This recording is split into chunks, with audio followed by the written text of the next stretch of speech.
Assalamualaikum warahmatullahi wabarakatuh. Pada anak-anak kelas 12 TKR dan NKPI, semoga kalian selalu sehat di tengah kondisi pandemik yang belum reda ini. Dalam video ini saya ingin menjelaskan dua subbab pada bab 1 statistika, yaitu pengertian dasar statistika dan penyajian data. Silakan kalian bisa buka modul halaman 1. Pertama adalah pengertian dasar statistika. Dalam pengertian dasar statistika ada 5 istilah yang harus kalian pahami, yaitu statistika, data, datum, sampel, dan populasi. Statistika adalah segala sesuatu yang berkenaan dengan data, dari cara memperoleh, mengolah, menyajikan, menganalisis, sampai menarik kesimpulan. Itu adalah statistika. Segala sesuatu aktivitas yang berkenaan dengan data adalah statistika. Kemudian data dan datum. Data adalah segala sesuatu keterangan yang kita jumpai setiap hari.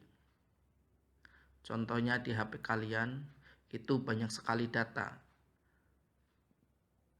Ada yang berupa video, ada yang berupa foto, ada yang berupa file dokumen, termasuk chattingan kalian itu adalah data.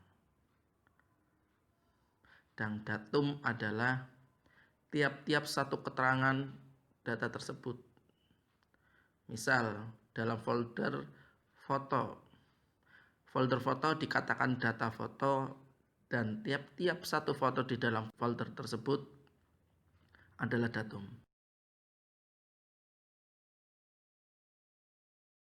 Istilah selanjutnya adalah populasi dan sampel. Dalam penelitian perlu sekali kita memilih satu objek, memilih sekumpulan objek, memilih wilayah penelitian agar penelitian mudah dilaksanakan. Wilayah-wilayah penelitian atau kumpulan objek ini disebut populasi. Dan sampel adalah ukuran yang lebih kecil daripada populasi, di mana sampel ini adalah wakil, contoh yang mewakili populasi tersebut.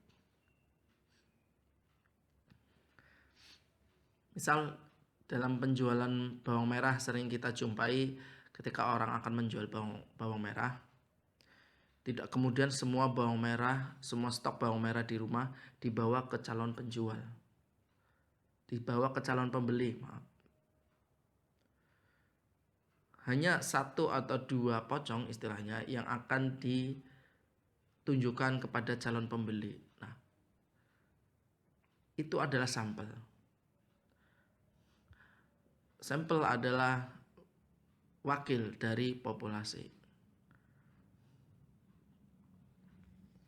Itulah istilah-istilah dalam statistika yang akan kita pelajari, yaitu statistika, data, datum, populasi, dan sampel. Selanjutnya adalah penyajian data. Kenapa data itu harus disajikan? Agar data mudah diamati, sehingga data itu dapat dijadikan dasar untuk menarik sebuah kesimpulan atau tindakan. Berikut penjelasan tentang penyajian data. Pertama, data disajikan dalam tabel atau daftar. Ini adalah penyajian data yang sering kita jumpai. Hampir banyak dalam lingkungan sekitar kita menjumpai tabel atau daftar tersebut. Di masjid ada daftar imam sholat, ada daftar perolehan infak. Di kelas ada daftar piket. Saat kalian ke restoran atau rumah makan ada daftar menu. Nah, daftar-daftar tersebut itu dapat dijadikan kalian untuk menarik sebuah tindakan. Contoh daftar menu.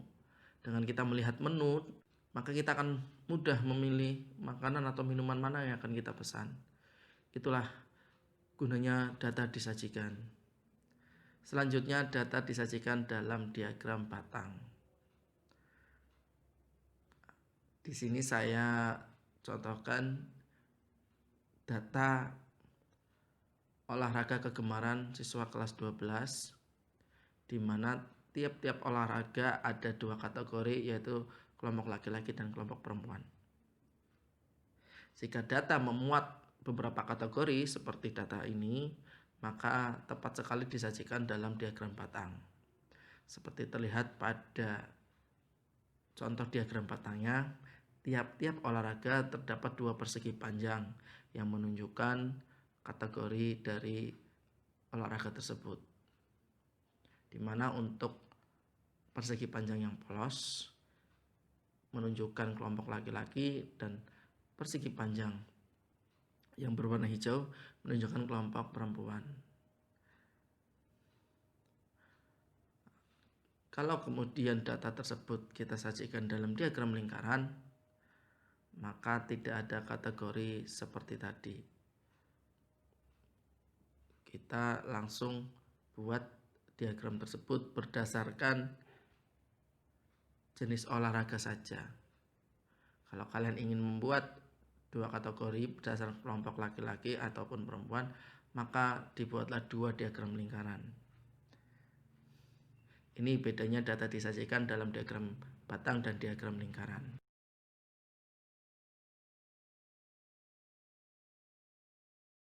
Dan terakhir dalam video ini adalah data disajikan dalam diagram garis atau grafik. Diagram garis atau grafik ini biasanya digunakan untuk melihat data yang berkesinambungan, seperti contoh data pengunjung objek wisata Mangrove Sari selama 1 pekan atau 1 minggu. Nah, dari mulai Senin sampai Minggu.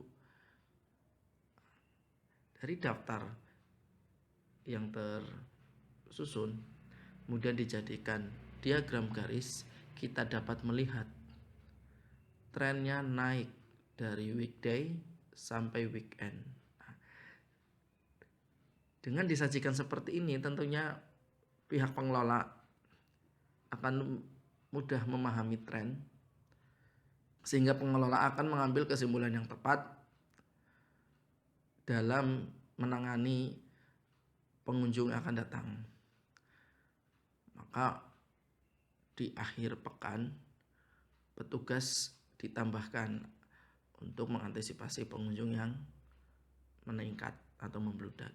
Inilah kita sebagai pendidik dan terdidik kalian sangat dekat sekali dengan yang namanya data. Dan kita harus paham bahwa data tersebut sangat dibutuhkan kita dalam melakukan aktivitas, dalam mengambil kesimpulan-kesimpulan tertentu. Maka perlulah kita dalam bertindak berdasarkan data yang nyata, bukan asal-asalan. Dengan data disajikan dalam tabel, diagram batang, diagram lingkaran, ataupun diagram garis grafik, memudahkan kita dalam mengambil kesimpulan apapun. Bertindak berdasarkan data. Demikian video penjelasan materi awal ini, mudah-mudahan bisa dipahami oleh kalian. Terima kasih, sampai jumpa di video selanjutnya. Assalamualaikum warahmatullahi wabarakatuh.